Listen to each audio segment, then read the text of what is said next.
Hi friends, welcome to Sana's life style. இன்றைக்கி பார்த்திங்கன்னா ரொம்பவே விசேஷமான நாள். என்னென்னு பார்த்திங்கன்னா ஆடி வெள்ளி, ஆடி பௌர்ணமி, அப்புறம் ஆடி தபசு. இது மூணுமே சேர்ந்து வர்றது ரொம்பவே நல்ல நாள். இன்றைக்கி வீட்டில் நடந்த பூஜை, அப்புறம் இன்றைக்கி மார்னிங் டே ரொட்டீன் தான் இந்த வீடியோவில் நான் உங்கள் கூட ஷேர் பண்ணிக்கிறேன். வாங்க வீடியோக்குள்ளே போகலாம். அதுக்கு முன்னாடி நம்ம சேனலை நீங்கள் இதுதான் ஃபஸ்ட் டைம் பார்க்குறீங்கன்னா மறக்காமல் சப்ஸ்கிரைப் பண்ணிக்கோங்க. அப்போ தான் நாங்கள் போடுற வீடியோஸ் எல்லாமே உடனுக்குடனே உங்கள் நோட்டிஃபிகேஷனுக்கு வரும். அதாவது நான் காலையில் இப்போ வாக்கிங் வந்திருக்கேன். எங்கள் ஏரியா பார்த்திங்கன்னா பாருங்கள், இப்படி தான் இருக்கும். இப்போது வாக்கிங் முடிச்சுட்டு வீட்டுக்கு போயிட்டுருக்கேன். இன்றைக்கி ஆடி வெள்ளின்றதுனால சீக்கிரமாக வாக்கிங் முடிச்சுட்டு போகிறேன். டைம் பார்த்திங்கன்னா உங்களுக்கு 7 o'clock ஆகிடுச்சு. அப்புறம் சரின்னு வாசல் பெருக்கிட்டு தண்ணி தெளித்து கோலம் போட்டாச்சு. இது என்னோடய வீட்டில் என்ட்ரன்ஸில் சைடில் செடியெல்லாம் வச்சுருக்கேன். அதுக்கும் எல்லாம் தண்ணி விட்டாச்சு. மார்னிங்கே இந்த வேலைலாம் முடிச்சிட்டோம்னா நமக்கு கொஞ்சம் ஈஸியாக இருக்கும். அவ்வளோதான், வீடெல்லாம் க்ளீன் பண்ணிவிட்டு நான் வேலையெல்லாம் முடிச்சுட்டு இப்போ குளிச்சுட்டு ரெடி ஆகிட்டு வந்துட்டேன். இப்போ நாம் மார்னிங் டிஃபனுக்கு தேவையானது, அப்புறம் பூஜைக்கு தேவையான வேலையெல்லாம் பார்க்கலாம். இன்றைக்கி பார்த்திங்கன்னா ஆடி வெள்ளின்றனால நான் சக்கரை பொங்கல் செய்யலான்ட்டு ஒரு டம்ளர் அளவுக்கு அரிசி எடுத்து நல்லா கழுவி எடுத்திருக்கேன். இதில் 3லேருந்து 3.5 டம்ளர் அளவுக்கு தண்ணி எடுத்திருக்கேன். அப்புறம் பூரி கிழங்கு செய்யலான்ட்டு ஒரு 4 உருளைக்கிழங்கு இந்த மாதிரி நான் கட் பண்ணி குக்கரில் போட்டு விசில் விட்டு எடுத்துக்கிறேன். அப்புறம் பூரிக்கு மாவு பிசைய ஒரு 1/4 கப் அளவுக்கு ரவை சேர்த்து அது கூட தேவையான அளவு தண்ணி சேர்த்துக்கோங்க. இப்போது தேவையான அளவு உப்பு, அப்புறம் கொஞ்சமாக சர்க்கரை சேர்த்து நல்லா கலந்து விட்டுக்கோங்க. நம்ம சர்க்கரை சேர்க்கும் போது பூரி நல்லா டேஸ்ட்டாக இருக்கும். ரவை சேர்க்கறதுனால நல்லா உப்பி வரும். இப்போ பாருங்கள், நல்லா பொங்கல் நல்லா பொங்கி வந்துடுச்சு.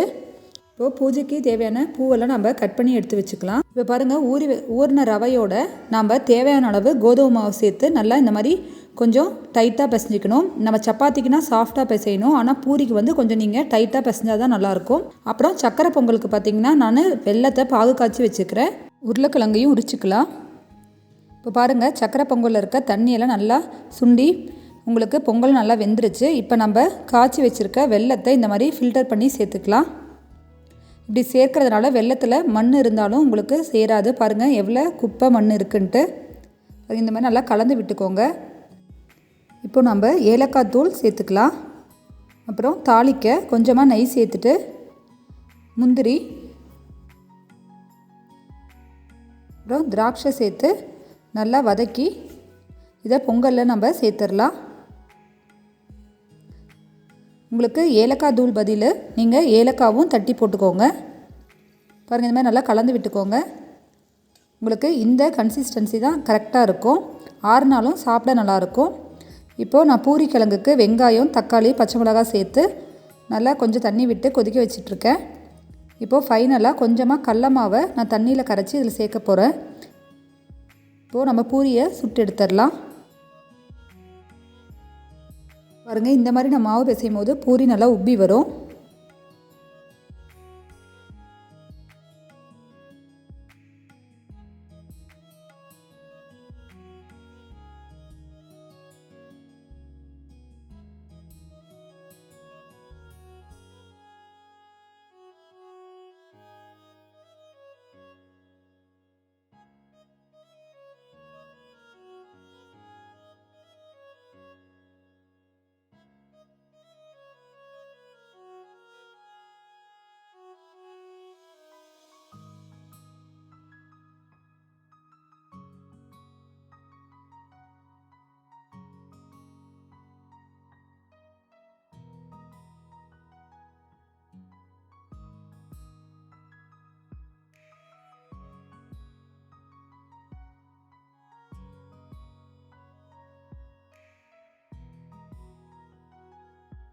ஆடி வெள்ளி பூஜை பார்த்திங்கன்னா எனக்கு இன்றைக்கி ரொம்பவே நல்லபடியாக முடிஞ்சிச்சு. நீங்களும் இந்த மாதிரி நிறைய வீட்டில் பூஜை பண்ணுங்கள். நமக்கு பாசிட்டிவ் வைப்ரேஷன் அதிகரிக்கும். உங்களுக்கு இந்த வீடியோ பிடிச்சிருக்குன்னு நினைக்கிறேன். மறக்காமல் நம்ம சேனலை லைக் பண்ணுங்கள், சப்ஸ்கிரைப் பண்ணுங்கள். தேங்க்யூ.